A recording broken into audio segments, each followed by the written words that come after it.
జిల్లా కేంద్రంలోని ఎమ్మెల్సీ జీవన్ రెడ్డి నివాసంలో తాపస్ ఉపాధ్యాయుల సంఘం డైరీ మరియు క్యాలెండర్ ను ఆవిష్కరించారు పట్టభద్రుల ఎమ్మెల్సీ జీవన్ రెడ్డి. తాపస్ ఉపాధ్యాయ సంఘం వారు పట్టభద్రుల ఎమ్మెల్సీగా ఉపాధ్యాయుల సమస్యలు పలు అంశాలు శాసనంలో ప్రసంగించి పలు సమస్యల పరిష్కారంలో చొరవ చూపారని ఉపాధ్యాయుల సందర్భంగా పేర్కొన్నారు. జీవన్ రెడ్డి మాట్లాడుతూ 317 జీవోతో పాటు పలు అంశాలు ప్రభుత్వాల దృష్టికి తీసుకెళ్లి సమస్యల పరిష్కారానికి కృషి చేశానని గుర్తు చేశారు. భవిష్యత్తులో కూడా ఉపాధ్యాయుల సమస్యల పరిష్కారానికి తన వంతు కృషి చేస్తానని ఆయన పేర్కొన్నారు.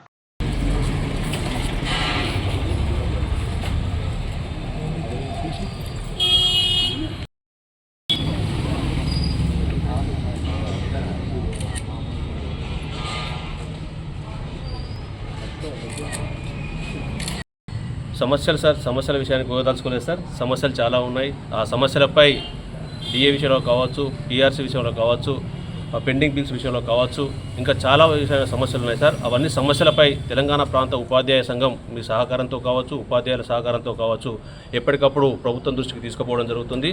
మీ ద్వారా కూడా చాలా విషయాలు ప్రభుత్వం దృష్టికి తీసుకుపోయినాం. మొన్న విధానసభలో కూడా మీరు మా ఉపాధ్యాయుల సమస్యలపై గలం వినిపించడం జరిగింది. అందుకు తెలంగాణ ప్రాంత ఉపాధ్యాయ సంఘం తరఫున మీకు హృదయపూర్వక అభివందనలు తెలియజేస్తున్నాం సార్. మీ అనుభవం అనేది చాలా గొప్ప సార్. మీ అనుభవం, మీ విషయ పట్ల అవగాహన, విషయ నైపుణ్యత మీది చాలా గొప్ప సార్. ఆ అనుభవం కానీ, మీ విషయ అవగాహన కావచ్చు, మీ వ్యవస్థ పట్ల మీకున్న మంచి అభిప్రాయం కావచ్చు, అది తెలంగాణ ప్రాంత ఉపాధ్యాయ సంఘానికి, అదేవిధంగా తెలంగాణ రాష్ట్రానికి ముందు కొత్త ప్రభుత్వంలో మంచి అవకాశాలు కలిగించి మీ అనుభవాన్ని ప్రభుత్వం ఉపయోగించుకోవాలని మనస్ఫూర్తిగా తెలంగాణ ప్రాంత ఉపాధ్యాయ సంఘం తరఫున ఆశిస్తున్నాం సార్. అదేవిధంగా సార్, సమస్యలు ఏదున్నా మీ దృష్టికి ఎప్పటికప్పుడు తీసుకొస్తున్నాం కాబట్టి ఆ దిశగా ముందు కూడా తెలంగాణ ప్రాంత ఉపాధ్యాయ సంఘం ఏ విషయంలో అయినా మీకు అందుబాటులో ఉంటుంది సార్. కాబట్టి మీరందరూ కూడా తెలంగాణ ప్రాంత ఉపాధ్యాయ సంఘాన్ని నెక్స్ట్ రాబోయే రోజుల్లో మీ ఆశీర్వాదాలు ఉండాలని మనస్ఫూర్తిగా కోరుకుంటున్నాం సార్. ఉపాధ్యాయుల సమస్యలు, విద్యారంగ సమస్యలు, పాఠశాలల మౌలిక వసతులు ఏది అవసరం ఉన్నా జగిత్యాల జిల్లాలో కానీ రాష్ట్రంలో కానీ చెప్పుకుంటే తీస్తారనే వ్యక్తి గుర్తున్నారంటే జీవన్ రెడ్డి గారని గొప్పగా చెప్పచ్చు. ఏ వ్యక్తి అయినా కూడా ఇవాళ రాజకీయంలో ఒక స్టేటస్ కోసం, హోదా కోసం వస్తున్నటువంటి రోజుల్లో స్టేటస్లు, హోదాలు అన్నీ పక్కకెట్టి లాభార్జనే ధ్యేయంగా కాకుండా ప్రజాసేవయే ధ్యేయంగా ప్రతి రంగం మీద అనుభవంతో, ఎక్స్పీరియన్స్తో సమస్యలను వెలుగుతీసి, ఎగ్జాంపుల్ మా ఉపాధ్యాయుల సమస్యలు మాకు తెలియనటువంటి, మేము రిప్రజెంట్ చేయనటువంటి సమస్యలను కూడా శాసనసభలో, శాసన మండలిలో డిస్కషన్ చేస్తూ ఈరోజు జగిత్యాల జిల్లాలో 100% పాఠశాలలు ఉండే విధంగా నిర్మాణం చేపట్టినటువంటి వ్యక్తి ఎవరు ఉన్నారంటే జీవన్ రెడ్డి గారు అని చెప్పచ్చు. అదేవిధంగా ఆ రోజు వైఎస్ రాజశేఖర రెడ్డి గారు ఉన్నప్పుడు నోషనల్ ఇంక్రిమెంట్ల విషయంలో కానివ్వండి, ఎడ్జిటీల గోటక్కు విషయంలో కానివ్వండి, అన్న మాకు ఇబ్బంది ఉందంటే కరీంనగర్ జిల్లా పక్షాన తీసుకెళ్లి నోషనల్ ఇంక్రిమెంట్ ఉపాధ్యాయులకు ఇప్పించినటువంటి ఘనత జీవన్ రెడ్డి గారిది. అదే కాకుండా ఈ సంవత్సరం మొన్నటికి మొన్న గత 6 మాసాల క్రితం ఉపాధ్యాయుల సమస్యలు రిప్రజెంట్ చేయడానికి వెళ్ళినప్పుడు ముఖ్యమంత్రి గారి యొక్క అపాయింట్మెంట్ మాకు సంఘానికి దొరకనప్పుడు మరి వారు చొరవ తీసుకొని వారం రోజుల లోపల సీఎం గారి అపాయింట్మెంట్ తీసుకొని మా సమస్యలను వారికి మా ద్వారా విన్నవించినటువంటి వ్యక్తి జీవన్ రెడ్డి గారు. ఈ సందర్భంగా తపస్ రాష్ట్ర శాఖ పక్షాన వారికి ధన్యవాదాలు చెప్తున్నాము. మరి వెంటనే సీఎం గారు కూడా స్పందించి మెగా డిఎస్సి వేయడం, అదేవిధంగా వేల సంఖ్యలో ప్రమోషన్స్ ఇవ్వడం, 10 సంవత్సరాలు ఎన్నడూ తీసుకొని ఉపాధ్యాయులం ఈ 12 నెలల నుంచి ప్రతిరోజు కూడా 1-2 తారీఖు నాడు జీతాలు తీసుకుంటున్నామని చెప్పేసి తెలియజేస్తూ ఈ సందర్భంగా మీ ద్వారా మీ ప్రభుత్వానికి, ముఖ్యమంత్రి గారికి మా తెలంగాణ ప్రాంత ఉపాధ్యాయ సంఘం తరఫున ధన్యవాదాలు తెలియజేస్తున్నామన్నా. మీరిచ్చే 1 తారీఖు జీతం, మీరిచ్చిన ప్రమోషన్స్ మమ్మల్ని ఎంతో ప్రోత్సహించినాయి, బలాన్ని చేకూర్చినాయి. నాణ్యమైనటువంటి విద్యను ఈ తెలంగాణ రాష్ట్రంలో విద్యార్థులకు అందజేస్తాం, ఉన్నత ఫలితాలు సాధిస్తాం, క్వాలిటీ ఎడ్యుకేషన్ ఇస్తామని చెప్పేసి తెలియజేసుకుంటూ మరి ఇదే విధంగా మీరు భవిష్యత్తులో కూడా మాకు సహాయ సహకారాలు అందించాలని, మరి మా ఉపాధ్యాయుల విద్యారంగ పాఠశాల మౌలిక వసతులు అవసరాల గురించి తెలిసినటువంటి అనుభవశీలి మీరు మాకు ఎల్లవేళ కూడా భవిష్యత్తులో చట్టసభల్లో ఉండే విధంగా ప్రోత్సహిస్తాం. గతంలో లాగా భవిష్యత్తులో కూడా మీ వెన్నంటి ఉంటాం. రాజకీయాలకు అతీతంగా, కులమతీతాలకు అతీతంగా, మా సంఘాలకు అతీతంగా వ్యక్తిగతంగా ఒక కుటుంబ సభ్యులుగా మీ వెన్నంటి ఉండి మా సమస్యల సాధనకు మీ ద్వారా ప్రయత్నం చేస్తామని చెప్పేసి తెలియజేస్తూ మరి మీకు నూతన సంవత్సర శుభాకాంక్షలు తెలియజేస్తూ మరి అడ్వాన్స్గా జన్మదిన శుభాకాంక్షలు తెలియజేస్తూ ప్రజాసేవయే లక్ష్యంగా మీరు పనిచేస్తున్న మీకు ఆ దేవుడు ఆయురారోగ్యాలు ప్రసాదించాలని కోరుకుంటూ మరి అదేవిధంగా జగిత్యాల మండలంలో ఏ సమస్య ఉన్నా స్కూళ్ళకు సంబంధించి కానీ ఇంకేదన్నా కానీ మాకు ఎల్లవేళ సహాయ సహకారాలు అందిస్తున్నటువంటి మా అన్నయ్య జగిత్యాల మండల కాంగ్రెస్ అధ్యక్షులు సీనియర్ నాయకులు ఎక్స్ సర్పంచ్ రాజేంద్రన్న గారికి ఈ కార్యక్రమంలో పాల్గొన్నటువంటి ప్రతి తెలంగాణ ప్రాంత ఉపాధ్యాయ సంఘ రాష్ట్ర మండల జిల్లా నాయకులకు ధన్యవాదాలు తెలియజేసుకుంటున్నాను. జై హింద్, భారత్ మాతాకి జై. ప్రాంత ఉపాధ్యాయ సంఘం రాష్ట్ర డైరీ అయినటువంటి మరి ఆవిష్కరణ చేయడం చాలా సంతోషమైనటువంటి విషయం. గౌరవనీయులు పెద్దలు మరి ఎమ్మెల్సీ జీవన్ రెడ్డి గారు అనేక సంవత్సరాల సుదీర్ఘమైనటువంటి ఒక రాజకీయ అనుభవంతో పాటు మిగతా సమస్యలు తెలిసినటువంటి వ్యక్తి పెద్దలు గౌరవనీయులు జీవన్ రెడ్డి గారు. మరి గతంలో మాకు ఉపాధ్యాయ సమస్యలు అనేకమైనటువంటి ఉన్నప్పుడు మేము ప్రాతినిధ్యం చేస్తే వారు కాంగ్రెస్ పార్టీలో ఉన్నప్పటికీ కూడా మరి సమస్యలను వారు లేవనెత్తి ఈ సమస్యలు అనేటువంటి ఉపాధ్యాయులకు కావాల్సినటువంటి ఉన్నటువంటి సమస్యలను తీర్చాల్సినటువంటి మనదే ప్రభుత్వం అనేటువంటిది చెప్పుకుంటూ ఒక్కొక్క సమస్యను సాల్వ్ చేస్తే మొన్న 40,000 మంది ఉపాధ్యాయుల లోపల 20,000 మందికి పదోన్నతులు పొంది మరి ఒక 30,000 మంది మొత్తం మంది బదిలీలు కావడం అనేటువంటి సంతోషమైనటువంటి విషయం. ఇంకా మిగిలిపోయిన ఉన్నటువంటి ఒక సమస్యల లోపల తీసుకున్నటువంటి 317 అనేటువంటిది ఒకటి గొడ్డలపెట్టుగా ఉన్నటువంటి సమస్యను వారు గతంలో ప్రతిపక్షంలో ఉన్నప్పుడు కూడా మాట్లాడి దాన్ని కొంతవరకు సాల్వ్ చేసి దాన్ని ఒక కమిటీ రూపంలో ఈరోజు కాంగ్రెస్ ప్రభుత్వం తీసుకొచ్చింది. దాన్ని పూర్తి బాధ్యతలు తీసుకొని చేయాల్సినటువంటి అవసరం ఉంది. అదేవిధంగా డిఏలు అనేటువంటిది, పిఆర్సీ అనేటువంటిది, ఇవన్నీ ఉన్నటువంటి మీకు అన్ని తెలియనిటువంటి విషయం కాదు. మీరు భవిష్యత్తులో కూడా మీరు మా యొక్క వెన్నంటి ఉండి మీ సమస్యలు మా సమస్యలను మీ సమస్యలుగా మార్చుకొని మాకు ప్రాతినిధ్యం చేయడం చాలా సంతోషమైనటువంటి విషయం. కాబట్టి మీరు ఎల్లవేళలా ప్రజా జీవితంలో ఉంటూ మా ఉపాధ్యాయుల వెన్నంటి ప్రతిసారి మేము క్యాలెండర్ ఆవిష్కరణ అనేటువంటి మీ చేతుల మీదుగా చేస్తూ ఉన్నాం. మాది ఇంకా రాష్ట్రం యొక్క జిల్లా లోపల అన్ని జిల్లా లోపల క్యాలెండర్ ఇంకో కొత్త ఎమ్మెల్సీ అభ్యర్థి అనేటువంటిది ప్రకటించే వరకు మరి ఆ అభ్యర్థి పేరుతో కొట్టియాలని అనుకున్నాం. కాబట్టి దానిలో త్వరలో కొట్టించి మళ్ళీ ఆవిష్కరణకు మీ దగ్గరికి వస్తామని తెలియజేస్తూ ఈ అవకాశం ఇచ్చిన మీ అందరికీ కూడా కృతజ్ఞతలు తెలుస్తూ ముగిస్తున్నాను. జై హింద్, జై. నేడు తపస్సు రాష్ట్ర దైనందిని పెద్దలు పట్టభద్రుల ఎమ్మెల్సీ జీవన్ రెడ్డి గారు మరి ఆవిష్కరించడం జరిగింది.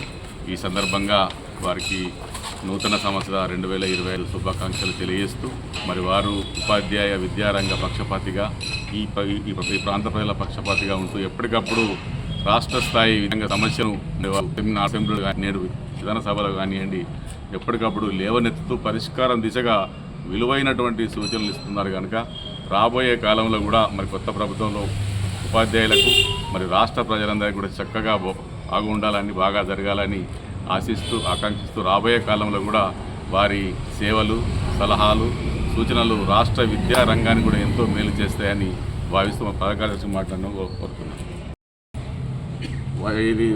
ఇది ప్రజాజీవనమే లక్ష్యంగా ఉదయము 6 నుంచి రాత్రి 10-11 వరకు 24/7 అన్నట్టుగా ఈ ప్రాంతంలో ఉంటూ అందరికీ సుపరిచితులుగా, అందరికీ ఆప్తులుగా, అన్ని వర్గాల ప్రజలకు ఎల్లవేళలా అందుబాటులో ఉంటూ మరి వారికి మరి రేపు ముందస్తు జన్మదిన శుభాకాంక్షలు తెలియపరుస్తూ రాబోయే కాలంలో కూడా మీ సేవలు, మీ ఆశీస్సులు ఈ జగిత్యాల నియోజకవర్గ ప్రజలకు, మాకు, రాష్ట్ర ప్రజలందరికీ కూడా ఉండాలని కోరుకుంటూ వారిని మాడవలసిందిగా సవినయంగా కోరుతున్నాను. ఉపాధ్యాయ సంఘానికి సంబంధించినటువంటి దైనందిని డైరీ ఆవిష్కరణ సందర్భంగా కార్యక్రమాన్ని నిర్వహిస్తున్నటువంటి జిల్లా శాఖ అధ్యక్షులు మిత్రులు దేవయ్య గారు, అట్లాగే వివిధ హోదాల్లో ఉన్నటువంటి ఉపాధ్యాయ సంఘ రాష్ట్ర నాయకులు, ఇతర మిత్రులు, సోదరులు, మా మిత్రులు రాజేందర్ గారు, అందరికీ ఏదైతే నూతన సంవత్సర శుభాకాంక్షలు తెలియజేస్తూ ఇక్కడ సమాజ నిర్మాణంలో ఉపాధ్యాయుల పాత్ర ప్రధానమైందని చెప్పక తప్పదండి. అంటే ఈ విధంగా సమాజ నిర్మాణంలో ఉపాధ్యాయుల పాత్ర ప్రధానమైనదిగా మనం భావిస్తున్నామో, ఉపాధ్యాయుల్లో కూడా తపస్సుకు సంబంధించి అంటే ఈ తపస్సు ఉపాధ్యాయుల యొక్క పాత్ర కూడా ప్రధానమైందని చెప్పని నేను భావిస్తున్నాను. చెప్పండి, ఇలా ఒక క్రమశిక్షణకు మారుపేరుగా ఉపాధ్యాయులు విద్యార్థులకు బోధనలు ఏదైతుందో కేవలం సబ్జెక్టుకు పరిమితమైన కాకుండా క్రమశిక్షణ అనేది కూడా జీవితంలో ఒక భాగమయ్యే విధంగా, సాంప్రదాయాలను కూడా మరి వారికి తెలిపే విధంగా, మన హిందూ సాంప్రదాయాలు అనేవి మనకి ఏ విధంగా క్రమశిక్షణను అలవరుస్తాయి, మన జీవితంలో ఒక భాగంగా నిలుస్తాయో అవన్నింటిని కూడా మరొక విధంగా ఇవాళ విద్యార్థుల బోధనలో నిలుపుతున్నటువంటి ఒక ఈ తపస్సు ఉపాధ్యాయ సంఘాన్ని నేను ప్రత్యేకంగా అభినందిస్తుందని చెప్పట్టు నేను ఉపాధ్యాయుల సమస్యలకు సంబంధించి వాస్తవంగా తెలంగాణ రాష్ట్ర ఏర్పాటులో ప్రధాన పాత్ర పోషించింది ఉపాధ్యాయులతో పాటుగా విద్యార్థులే కానీ ఇతర తెలంగాణ సమాజం అని చెప్పని కూడా చెప్పాలి. కానీ గత దశాబ్ద కాలం ఏదైతుందో ఈ పాఠశాలల బలోపేతం మౌలిక సదుపాయాలకు సంబంధించి ఈ విధమైనటువంటి ఒక చర్యలు చేపట్టడంలో ఆశించిన మేరకు మనకు ఫలితాలు కనబడలేకపోవటం, రాష్ట్రం ఏర్పడినట్టు ఈ సంవత్సర కాలం లోపలనే మిత్రులు పేర్కొన్నట్టు పదోన్నతులకు సంబంధించి కానీ, బదిలీలకు సంబంధించి కానీ, ఉపాధ్యాయుల నియామకాలకు సంబంధించి కానీ వాస్తవంగా బోధనకు కావాల్సింది ఉపాధ్యాయులకు కావాల్సినటువంటి సౌకర్యాలు ప్రధానం చేపడుతున్నాం. సర్వీస్ నిబంధనలు వారికి హక్కులు కల్పింప చేయబడే విధంగా అమలు చేయవలసిన బాధ్యత కూడా ప్రభుత్వంపై ఉంటుంది. అవన్నీ చేయడంతో పాటుగా ఈ మెగా డిఎస్సి మన 11,000 ఉపాధ్యాయ పోస్టులను భర్తీ చేయడం జరిగింది. రేపు రాబోయే కాలంలో కూడా ఎట్లెట్లు మనకు ఖాళీలు ఏర్పడతాయో అవన్నీ కూడా భర్తీ చేయబడే విధంగా ప్రభుత్వం ఒక ఆలోచన కార్యక్రమం చేపట్టడం కూడా మనం గమనిస్తూ చెప్పండి. మౌలిక సదుపాయాలకు సంబంధించి అమ్మ ఆదర్శ పాఠశాలల్లో ఈసారి ఏదైతుందో మనం మౌలిక సదుపాయాల కల్పనకు ప్రాధాన్యత ఇచ్చి సౌకర్యం కొనుగోలు జరిగిందని చెప్పండి. అట్లాగే ఆంగ్ల మాధ్యమం యొక్క ప్రాధాన్యత, ఆంగ్ల మాధ్యమంతో పాటుగా నిరుపేద వర్గాలకు చెందిన ఒక పిల్లలను ప్రైవేటు వైపు మొగ్గు చూపకుండా మన ప్రభుత్వ పాఠశాలల వైపే వాళ్ళు ఆకర్షితులయ్యే విధంగా సరైన ఒక బోధన కల్పింప చేయాలని చెప్పని ఉపాధ్యాయులు చేస్తున్న కృషి, దాని తోడికి ఇతర సమస్యలు చాలా చెప్పారు. వాస్తవం కూడా చెప్పట్టున్నాం. ఇలా పిఆర్సీ దాదాపు 2 సంవత్సరాలు గడుస్తుంది. దాని కాల పరిమితులు ముగిసిపోయింది. ఇంతవరకు నివేదిక లేదు. ఒకసారి నివేదిక వస్తే ఇలా ఈ పెరుగుతున్నటువంటి నిత్యావసర వస్తువుల ధరలకు అనుగుణంగా ఉద్యోగస్తుల వేతభత్యాలు కూడా సవరణ చేయవలసి ఉంటుందని చెప్పంటున్నాను. ఆ వేతభత్యాల సవరణ ఉపాధ్యాయులు కానీ ఉద్యోగస్తులు కానీ మరి హక్కు అది. అట్లాగే ఇది డిఏ కానివ్వండి, ఇవన్నీ కూడా కల్పింప చేసే బాధ్యత ప్రభుత్వంపై ఉంటుందని చెప్పంటున్నాను. ఈ పిఆర్సీ నివేదిక సాధ్యమైనంత తొందరలో అది సమర్పించే విధంగా దానిపై ప్రభుత్వం నిర్ణయం తీసుకోవటమే కానీ, డిఏలకు సంబంధించే కానీ ఇతరత్ర ఏదైతుందో మీ సర్వీస్ బెనిఫిట్స్ ఏవి ఉన్నా కానీ రిటైర్మెంట్ బెనిఫిట్స్ అవి కూడా చాలా వరకు నిలిచిపోయి స్తంభించిపోయి ఉన్నాయని చెప్పంటున్నాను. అవన్నింటిని కూడా నేను సాధ్యమైనంత తొందరలో ప్రభుత్వం నుండి విడుదల చేయించే ప్రయత్నం చేయడంతో పాటుగా 370 జీవో గురించి మీరు ఇప్పుడే పేర్కొనాలని చెప్పంటాం. వాస్తవం కూడా ఇది ఉద్యోగ ఉపాధ్యాయులకి పరిమితమే కాకుండా నిరుద్యోగ యువతకు సంబంధించి కూడా ఇది గుడ్డలు పెట్టలాగా అయిపోయిందని చెప్పంటున్నాను. అలా ఉమ్మడి కరీంనగర్ ఇప్పుడు నేను మీతో మాట్లాడుతుంటే కదా, నేను ఉమ్మడి కరీంనగర్ జిల్లా 4 జోన్లుగా విభజించబడ్డది. 4 జోన్లలో భాగస్వామ్యమే. 4 జోన్లలో భాగస్వామ్యమే. అటు బాసర కానివ్వండి, సిరిసిల్ల రాజన్న కానివ్వండి, కాళేశ్వరం కానివ్వండి, భద్రాచలం కానివ్వండి, ఇందులో ఏమైపోయింది, సీనియర్స్ అందరూ మనకు ఉమ్మడి జిల్లా కేంద్రంలో సౌకర్యాలు ఎక్కువ ఉంటాయని చెప్పని ఆ ఉమ్మడి జిల్లా కేంద్రాన్ని ఆప్ట్ చేసుకునే ప్రయత్నం చేస్తారు. దాంతో ఏదైతుందో ఈ జూనియర్స్ అందరూ చివరికి వచ్చేసి జగిత్యాల లాంటి పెద్ద పిల్లల జిల్లాలకు పరిమితమైపోతారు. రేపు రిటైర్మెంట్ అవకాశాలు వచ్చే వరకు ఏదైతుందో సీనియర్స్ అందరూ ఉమ్మడి జిల్లా కేంద్రం కరీంనగర్ పోయింది కాబట్టి, అది కరీంనగరే కానీ హన్మకొండ కానీ ఏదైనా కానివ్వండి చెప్పంటారు, అక్కడ త్వరితగతిన వాళ్ళకు రిటైర్మెంట్స్ వచ్చే అవకాశం వస్తుంది. న్యూ రిక్రూట్మెంట్ అంతా అక్కడనే వస్తాయి. మళ్ళాంటి జగిత్యాల పెద్ద పిల్లల జిల్లాలలో మన నిరుద్యోగ యువతకు అవకాశాలు సన్నగిలుతాయి చెప్పంటారు. ఇది మెయిన్. వాళ్ళు ఏదో స్పౌజ్ మనము సమస్యను పరిష్కరిస్తున్నాము.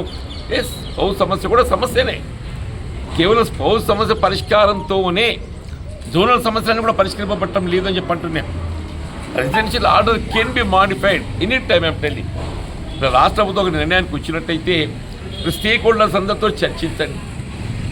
వాళ్ళకి ఆలోచనకు అనుగుణంగా ఏదైతుందో 370 జీవో శాశ్వతంగా ఏదైతుందో అందరికీ దాని యొక్క సౌకర్యాలు కల్పింపజేయబడి ఈ విధంగా కేంద్ర ప్రభుత్వం నివేదిస్తే కేంద్ర ప్రభుత్వం రాష్ట్రపతి ఆమోదం లభిస్తుందని చెప్పి సమస్య కాదని.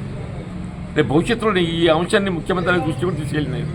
మన శాసన మండలి చర్చకు వచ్చినప్పుడు నేను ఈ అంశాన్ని లేవనెత్తని చెప్పండి.